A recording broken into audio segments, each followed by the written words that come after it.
Making new friends as an adult isn't always easy. Luckily, there are 3 apps that can help. Starting with Meetup. This app connects you to a community who shares your interests. You can meet up with any group, from business professionals, fellow foodies, musicians, even Pokemon Go players. You get to see other people playing, you get to meet friends through the game in real life rather than on, say, Xbox Live. All you have to do is create a profile, select your interests, find nearby events, and meet up with your new community. The app is free to download and is available on both Apple and Android phones.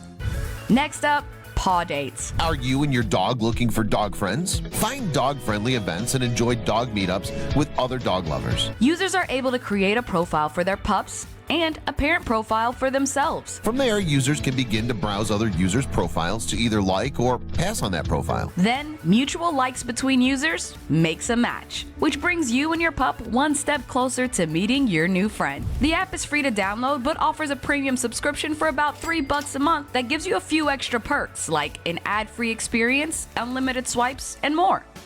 And finally, Peanut. Let's remember, moms need friends too. This app connects women in all stages of motherhood, whether they're trying to conceive, expecting, or just trying to wrangle in the little ones they already have. The app is a place to build friendships, ask questions, and find support. Simply create a profile and start swiping through the app to find other moms with similar interests in your area. Peanut provides access to a community of women who are there to listen, share useful information, and offer valuable advice. To connect with other women who share your story, just download the app on your Google or Android phone for free. It feels nice to be surrounded, by people that just know how it feels. 3 apps to help you find friends and make friends.